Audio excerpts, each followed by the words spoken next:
The day my sister and I were meant to choose our husbands, I was reborn. But with a strange new ability, I could hear people's thoughts. I heard my sister thinking, "This time, I'm definitely snagging a good husband before anyone else." She then quickly snatched the gentle man I'd married in my previous life. That left me with the abusive man who had tormented her daily. I couldn't help but smile. Did she really think the man I'd married before was a good guy? I had been reborn on the very day my sister was to pick her husband. At the dining table sat two men of similar age. One was Finn, the Parker family's eldest son, known for his distant nature. The other was Leo, the younger son, born from an affair, but with a kind demeanor. "This time, I'm definitely going to get you," my sister's voice echoed in my ears. I glanced at her, but she wasn't speaking aloud. Her eyes were intensely fixed on Leo. "I'm going to take you away." It hit me then. Not only had I been reborn, but I could also hear my sister's thoughts. From what she thought, it was clear she had also experienced a rebirth. Sure enough, the next moment, she moved to sit beside Leo, looking at him shyly. "Hi, I'm Samantha." "I like you," she said sweetly. Suddenly, my father interjected, "Rachel, since your sister has chosen Leo, you should marry Finn." At this, my sister's eyes gleamed with triumph as she thought, "This time, you'll take my place and endure the beating." In my previous life, my sister had married Finn. He was a successful businessman, always busy and notoriously cold. Despite her repeated attempts to connect with him, she was met with bruises and rejection. Eventually, because she couldn't conceive, Mrs. Parker considered her unsuitable and kicked her out of the Parker family. As for me, I had married Leo. Even though he had no real power in the family, he provided enough for me to live comfortably. He spent his days with me, taking me shopping and dining, showering me with affection. Everyone in the Parker family knew we were happy together. Then, unexpectedly, Finn died from poisoning, and Leo inherited the family business. My status in the family skyrocketed. Jealous of my fortune, my sister drove her car into me while I was out shopping, leading to both our deaths. "Sure, Dad, I actually like Finn too," I replied with a smile, moving to sit beside him. I had to admit, Finn's presence was imposing. Sitting next to him felt like being surrounded by a cold aura that made it hard to speak. No wonder my sister had suffered so much at his hands in the past. I tried to listen to his thoughts, but he was silent. However, when Leo looked over at my sister with a smile, I caught a glimpse of his thoughts. What a beautiful little darling. A chill ran down my spine. Instinctively, I reached for Finn's hand. Even though he was cold in manner, his hand was surprisingly warm. At my touch, he glanced over, and I quickly let go, relieved he didn't say anything. Despite his intimidating appearance, I felt that being with him was better than being with Leo, whom I considered a snake. This time, I was determined to change my tragic fate. I wanted to earn a fortune, be independent, and not rely on anyone. My sister and I were to have a joint wedding. In my previous life, we had also held it around this time. Back then, Finn hadn't attended the ceremony while Leo had arrived bright and early. Everyone remarked that he was the more considerate husband. As expected, this time was no different. Leo, dressed in a white suit, rushed to sweep my sister off her feet as he passed by me. She looked back with a smug expression. "Samantha, why didn't Finn come to pick you up?" I merely smiled. "Don't worry about me. Just take care of yourself." Her face fell at my words. "Laugh. Now let's see if you can still laugh after you get beaten." With that thought, she descended the stairs with Leo, but it was too early to say anything who would end up laughing. Last was still uncertain. Finn's absence from the wedding led to much gossip, just like in my previous life, and we both received judgmental glances. My sister was even more delighted, eagerly telling Leo, "I love you, Leo." Then she kissed him, her lips glistening as she turned to stare at me. I knew she wanted to see me squirm, but I wasn't foolish enough to react like I had in my previous life, storming out in anger that would only give the guests and the Parker family more ammunition against me. I remembered how they had criticized my sister for being immature and unworthy of being the Parker family's daughter-in-law, which led to her suffering greatly at Mrs. Parker's hands. After the wedding, I took the microphone and smiled warmly at the guests below, Today, Finn has an important business deal to attend to, so I'll be toasting on his behalf. I hope you all don't mind." At my words, the chatter ceased. Mrs. Parker, seated at the head table, looked at me with newfound respect. The Parker family was powerful and valued reputation above all. So, as a daughter-in-law, I had to maintain my composure and act like a proper hostess. My sister noticed Mrs. Parker's gaze, and her eyes flashed with anger. "How disgusting! I'll make sure you embarrass yourself during the tea ceremony." Honestly, I found it quite beneficial to hear thoughts.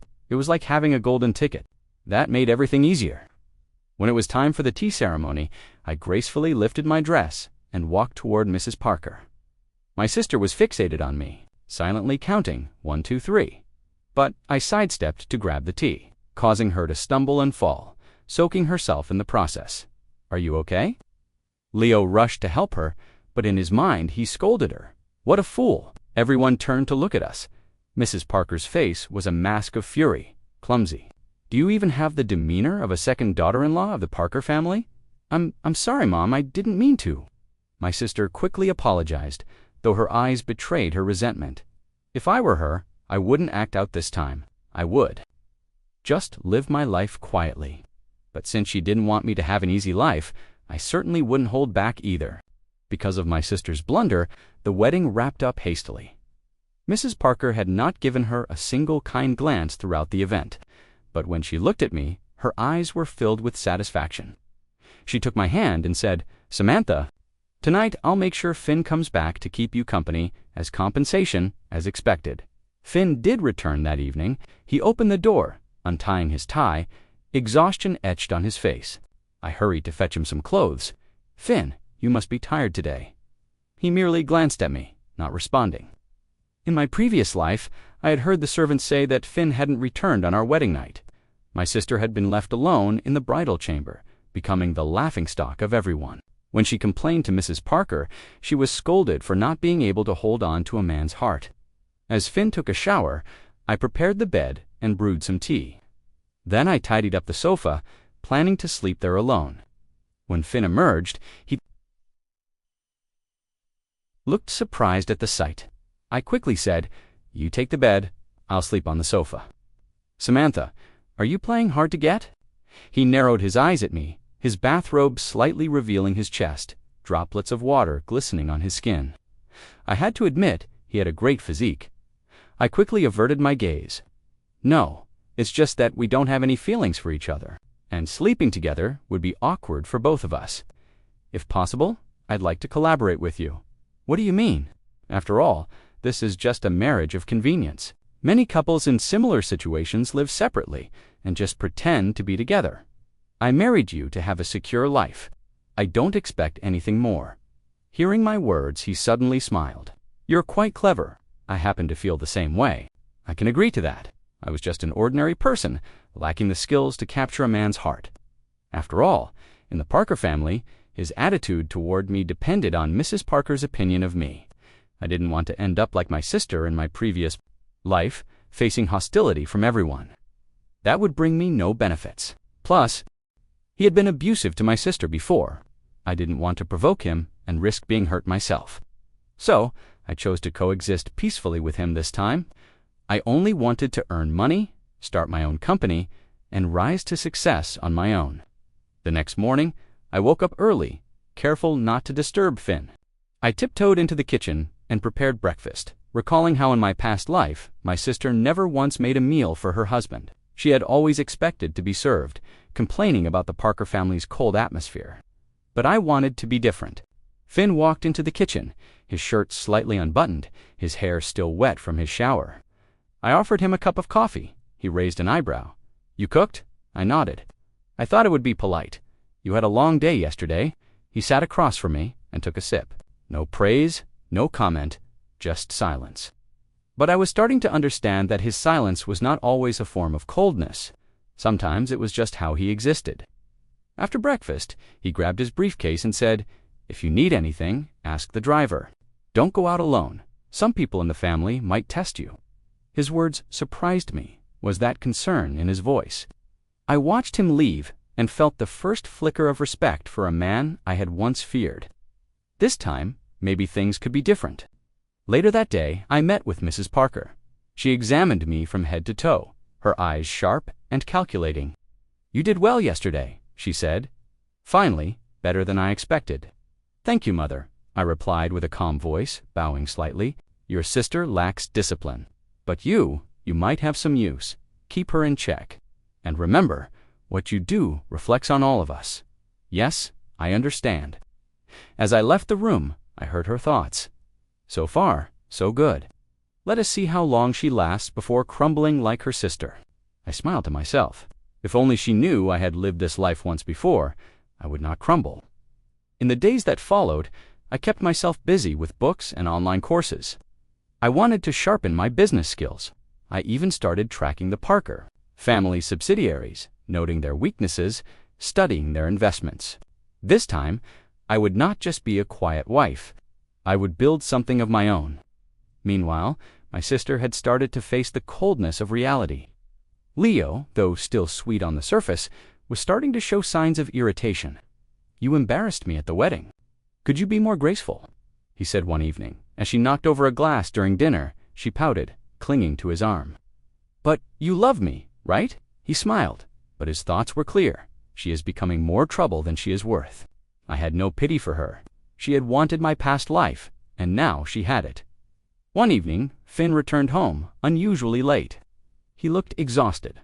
I hesitated, then brought him a cup of tea. "You really don't have to," he said, placing the cup aside. "I know. I just thought it might help," I replied softly. He stared at me for a moment, then looked away. "Tomorrow, I will take you to a family dinner. You should get used to the rest of the clan." My chest tightened. In my past life, that dinner had been a disaster. My sister had worn a flashy red dress and laughed too loudly. The elders had been unimpressed. This time, I would wear a modest outfit and keep quiet unless spoken to. At the dinner, whispers followed us as we entered. Most eyes were on Finn, but some turned to me. I bowed politely to each elder, offering greetings with respect and calmness. My sister arrived moments later with Leo, dressed in a revealing gown, her perfume overwhelming. She greeted the elders with exaggerated joy. "Uncle Marcus, you haven't changed a bit. Aunt Leia, you look so young," she said, her voice overly sweet. One of the older ladies leaned toward Mrs. Parker and whispered, "Is she always like this?" Mrs. Parker nodded slightly, unimpressed. Dinner began, and soon the conversation turned to business. I kept quiet, listening, absorbing. "Sam," the uncles said suddenly, "what do you think of the new Parker initiative in the West region?" I blinked. Everyone turned to me. I read the proposal. I believe the market there is saturated. But if we adjust the distribution strategy to target niche markets and cut unnecessary costs, we might increase profit by 15% in the first quarter. There was a pause, then murmurs of agreement. Finn raised his glass slightly, a rare expression of approval on his face. After the dinner, as we rode home in silence, he finally spoke. "You are not what I expected." I turned to him. "Is that a good thing?" He did not answer, but his next words lingered in my mind. "Keep being like this. You will go far." My heart steadied. I was beginning to carve my place step by step, quietly and steadily. Later that night, my sister called me. "You think you are clever, huh? Winning them over with that fake sweet act, but I will not let you steal the spotlight." "I don't need to steal anything," I replied. "You already gave it away." She hung up without another word. I lay in bed, thinking about my journey ahead. This time, I would not live under anyone's shadow. Not hers, not even Finn's. I would build my own light, because I knew what was coming. Next, the scandals, the betrayal, the hidden family secrets. But I was ready. This time, I was not just the supporting role, I was the one holding the script. Weeks passed and my days fell into a rhythm. I studied during the day, prepared meals when Finn came home, and quietly observed the shifting dynamics within the Parker family. I was not loud nor overly kind. I was simply present, and that in itself started to make waves. Mrs. Parker began inviting me to more events, charity luncheons, social teas, even foundation meetings. She never said it aloud, but I could tell. She saw in me what she had never seen in my sister, potential. I always dressed modestly and spoke with calm confidence. I never outshone anyone, but I never embarrassed anyone either. Slowly, people started turning to me for advice, for opinions. I was no longer invisible, but not everyone was pleased. One afternoon, while I was reviewing Parker business reports in the study, I heard soft footsteps approaching. My sister stepped in without knocking. "So," she said with a smile, too sharp to be sincere, "you are playing the perfect daughter-in-law." I looked up. "I am doing my best, that is all." She moved closer, her voice lowering. "You think you are clever. You think you are better than me just because you can pour tea and smile for the elders." I said nothing. Her eyes narrowed. "You forgot. I know your weaknesses too. You think Finn will protect you? Wait until I remind him who you really are." I tilted my head. "Remind him of what exactly?" She froze, just for a second, but it was enough. Her threat was empty. She had no weapon against me in this life, and she knew it. Before she could speak again, a maid arrived, announcing that Mrs. Parker had requested our presence in the living room. We followed in silence. As we entered, we found Mrs. Parker seated, her hands folded tightly. A man in a tailored suit stood beside her, holding a folder. "This is Mr. Huang," she said. "He is our legal advisor. There is a matter that needs to be addressed." My sister stepped forward eagerly. "Is it about the foundation? I can help." Mrs. Parker's expression remained neutral. "No, it concerns Samantha and Finn's prenuptial agreement." My heart skipped. In my past life, my sister had been tricked into signing a prenuptial contract that left her with nothing when she was cast out. But in this life, I had not signed anything yet, at least not that I remembered. Mr. Huang handed me a folder. "This outlines the division of assets in case of separation. You are entitled to a modest allowance and one property. The company shares remain untouched." My sister smiled smugly, clearly pleased. I flipped through the document calmly, then looked up.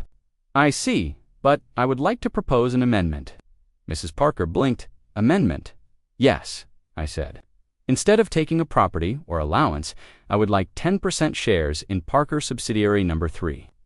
It is not profitable right now, but I believe I can turn it around." The room went silent. My sister gasped. "Are you out of your mind?" Mrs. Parker studied me, intrigued. "And if you fail, then I take nothing," I replied. "Let it be written in the contract. If I cannot turn a profit in 12 months, I walk away empty-handed." Finn entered the room at that moment, his eyes scanning. "What is going on?" I stood. "Just a business arrangement between your mother and me." I asked for something risky. "She is considering it." He raised an eyebrow. "Explain." I handed him the folder and outlined my proposal again. After a moment of silence, Finn let out a low chuckle. "Interesting." He looked at his mother. "Let her try. No one has touched that branch in years. If she can breathe life into it, she deserves those shares." Mrs. Parker still looked skeptical, but she finally nodded. "Very well, you have 12 months. I bowed slightly. "Thank you, Mother." My sister stormed out of the room. Later that night, as I worked late into the evening reviewing financial reports, Finn returned to the study. He stood by the doorway, watching me for a while. "You really think you can save that sinking branch?" he asked. "I do." He leaned against the wall. "Most people ask for safety. You asked for pressure." "I learn best under pressure," I replied. He gave a rare smile. "I look forward to seeing what you can do."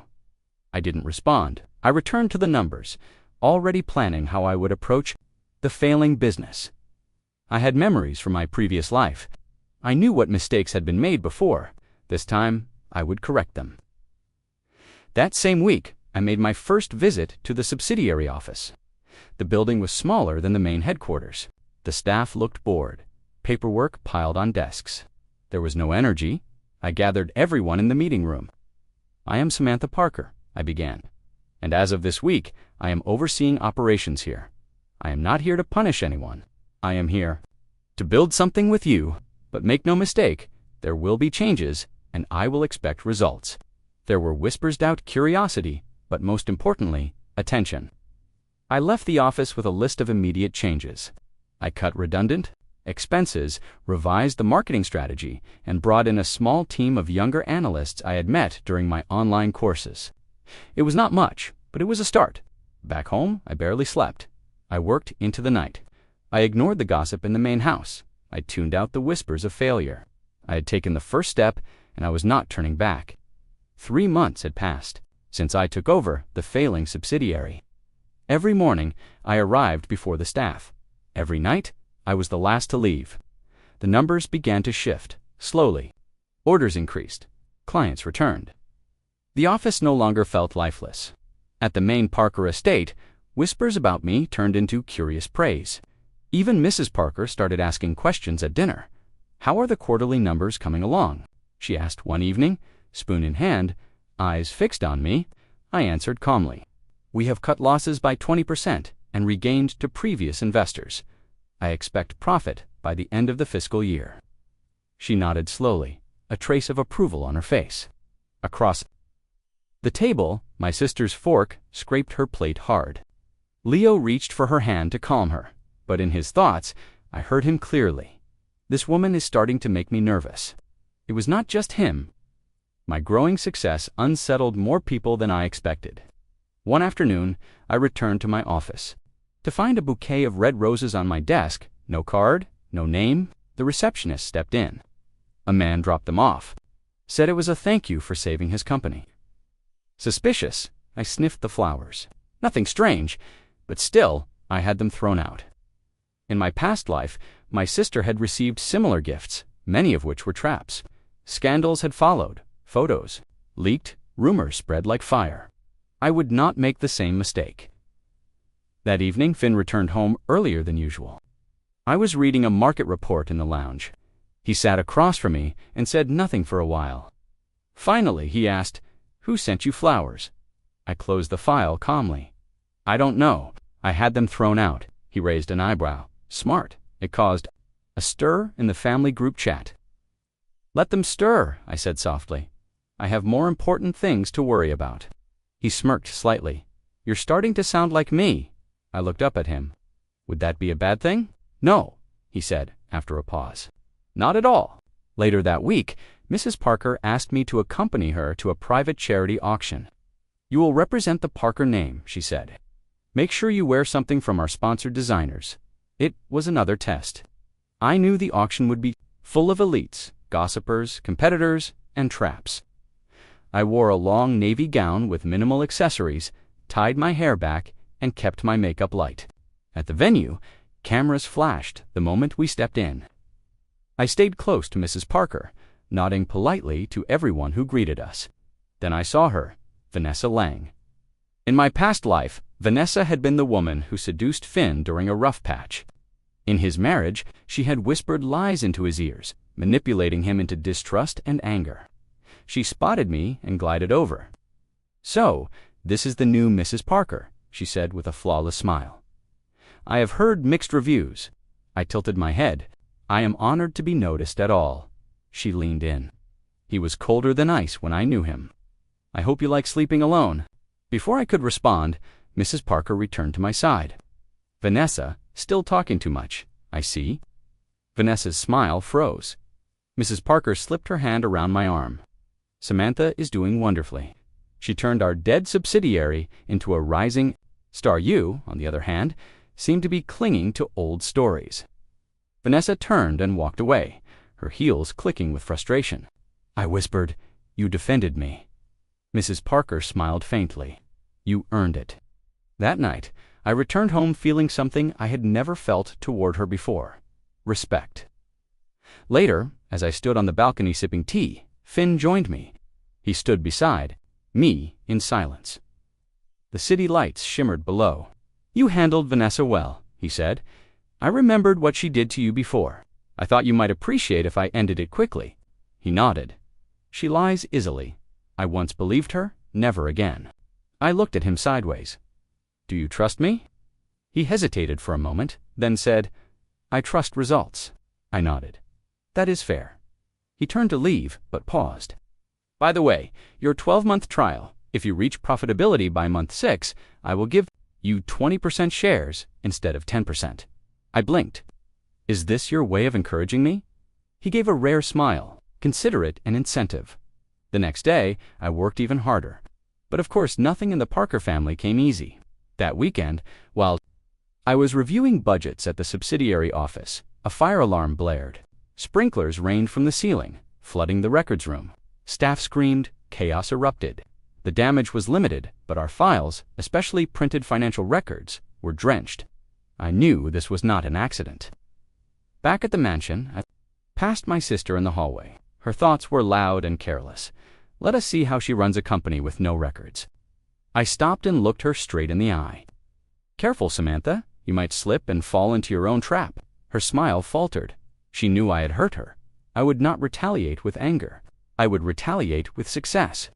In the following days, I called in IT specialists, backup data experts, and legal consultants. Most of our records had digital copies saved securely. By the end of the week, operations resumed, and this time, the Parker family board members took notice. An emergency meeting was called. All eyes were on me as I entered the conference room. Finn was there. So was Mrs. Parker. The chairman, Mr. Parker Sr., sat at the head of the table. He pointed at me. I hear you are not just surviving, but thriving. Explain. I took a deep breath and began. I outlined every change, every adjustment, every gain. I handed out clean printed reports, proof of the turnaround. Silence followed. Then Mr. Parker Sr. spoke. You have done in 3 months what others failed to do in 3 years. He turned to Finn. Your wife is more useful than we expected. I smiled. This was only the beginning. By the 6th month, I had achieved what I had promised. The failing Parker subsidiary was not only profitable, but it had outperformed 2 of the more established branches. Word spread fast, and with it came a shift in the family's perception of me. Mrs. Parker now introduced me as the daughter-in-law who revived our fortune. At family dinners, the elders sought my opinion. Finn, once cold and distant, now lingered at the table to ask about my day. But success brought enemies. My sister watched all of it unfold with growing resentment. The mask of politeness she wore began to slip more often. Leo, too, seemed less charmed. At events, he stood silently by her side, rarely speaking. One evening, as I returned from a strategy meeting, I heard whispers behind the garden wall. I paused and recognized Leo's voice. You said marrying into the Parker family would bring me power. All I have now is a fading social position and a wife who clings to me like a vine. Then came my sister's voice, trembling but defiant. Not my fault. She stole everything. You let her. You gave her the spotlight, and now expect me to fix it. I stepped away unnoticed. That conversation told me more than they ever would to my face. Back inside the mansion, I found Finn in the study going through documents. Trouble at work? I asked gently. He looked up, his expression unreadable. No, just confirming a few. Financial irregularities. Someone is leaking internal numbers to competitors. I stiffened. Any idea who? Not yet, he said, but I will find out soon. Something told me my sister was behind it. She had always resorted to underhanded methods. When she felt cornered, that weekend, during a high-profile fundraising gala, everything unraveled. The Parker family hosted the event at their downtown hotel. Every major figure in business and politics was present. The media buzzed with anticipation. I wore a simple, champagne-colored dress and stayed close to Finn. My sister, in contrast, wore a red gown and seemed to cling to Leo's arm more desperately than ever. As the evening progressed, a sudden shout echoed through the hall. All heads turned as a man stormed in, holding a tablet. Mrs. Parker, he called out. Is this how your family runs its businesses? Security tried to block him, but it was too late. He played a video clip on the screen, a grainy recording of internal Parker financial documents, time-stamped and watermarked. It showed budget cuts, layoffs, and private emails between executives. Gasps filled the room. Whispers turned into murmurs of scandal. Mrs. Parker turned to me, her face pale. I immediately turned to Finn. Where is the source? He already had his phone out. We traced the IP. It was uploaded from Leo's device. The room seemed to freeze. My sister rushed forward. No, wait, that is impossible. Leo would never. Leo took a step back. I never sent anything. I left my tablet at home last night. You used it, didn't you? She paled. Mrs. Parker's voice cut through the tension. Escort both of them out. Guards moved in. My sister screamed. It was her. Samantha planned this. She is framing me. No one listened. That night, Leo was cut off from the family business. My sister was placed under investigation for corporate sabotage. Back at the mansion, Mrs. Parker summoned me privately. "You knew, didn't you?" she asked. "I suspected," I answered, "but I had no proof. I just waited." She studied me carefully. "You are colder than you look. I only protect what is mine." She nodded slowly. "Good. That means you are ready for what comes next." A few days later, Finn entered our room, holding a slim red folder. "I want to revise our agreement," he said. "No more marriage of convenience." I blinked. "What do you mean?" He sat beside me. "You built something real. Not just the company, but trust. I don't want to live as strangers anymore." I stared at him. He was not smiling. He looked sincere. "What do you want from me?" I asked. "A real marriage. A real partnership. I want us to move forward together." In my past life, I had never expected love. Not from Finn, not from anyone. But now, hearing those words, a strange warmth bloomed in my chest. "I need time," I said honestly. "You can have it," he replied. For once, I felt safe. But I knew the storm was not over. The Parker family still had secrets, and I was ready to uncover them. Weeks passed since the scandal at the gala. My sister had been sent to her family estate in disgrace, far from the public eye. Leo disappeared from the business scene entirely, his reputation shattered beyond repair. The Parker family, known for its ruthless efficiency, moved on as if neither had ever existed. Meanwhile, I continued to grow the subsidiary. With the extra shares Finn had granted me, I became a key shareholder. My voice now mattered in board meetings. My presence commanded respect. But the biggest shift happened within the mansion itself. One morning, Mrs. Parker called me into the greenhouse. The sunlight filtered through the glass ceiling, casting soft shadows across the orchids. "You have proven yourself," she said without looking at me. "More than I expected. I am stepping back from the family's social commitments. You will take over the charity foundation and represent us at public events." I hesitated. "Are you sure?" She looked at me, then her sharp gaze softening just slightly. "This family needs a face that can smile in public and bite in silence. You are capable of both." I bowed. "I will do my best." Later that evening, as Finn and I walked through the garden, he turned to me and said, "She sees you as her successor." "That is rare." "She sees power," I replied. He stopped walking. "And what do you see?" I paused, then answered honestly, "A future, one that I built for myself." He nodded slowly. "You deserve it." We stood in silence for a while until he finally added, "I was wrong about you. You are not fragile. You are not replaceable. You are iron-wrapped in silk." For a man like Finn, that was as close to a confession as I would ever get. In the months that followed, I oversaw the rebuilding of our family's reputation. I launched scholarships under the Parker Foundation, expanded investments into sustainable energy, and even brought back a few loyal staff who had been dismissed unfairly in the past. The media began calling me the steel magnolia of the Parker family. But not everything was easy. My sister returned briefly, demanding forgiveness, claiming she had been manipulated by Leo. She wept, she begged. I listened quietly, hearing every false note in her voice. Then I said only one thing: "You taught me how to survive. I will never forget that, but I will never let you near my life again." She stormed out, her tears drying as quickly as they came. From then on, I heard nothing more from her. One evening, as I reviewed a proposal in the study, Finn walked in with 2 cups of tea. He placed one beside me and sat down. "You haven't taken a break in days," he said. "I have too much to do." He leaned back, studying me. "Do you regret?" "It regret what this life?" "The choices. Marrying me. Everything." I looked at him for a long time. At first, yes. But now, no. He nodded, then surprised me by reaching for my hand. "We were strangers forced into a marriage neither of us wanted. But now, I cannot imagine facing anything without you." The air between us shifted. The past no longer felt like a burden. It felt like a foundation. That night, we didn't sleep on opposite sides of the bed. We fell asleep hand in hand. And so, I became the woman my sister had never imagined I could be. Not a shadow, not a stand-in, but a leader, a wife, and most of all, my own person. Because in the end, being reborn was not just about changing fate.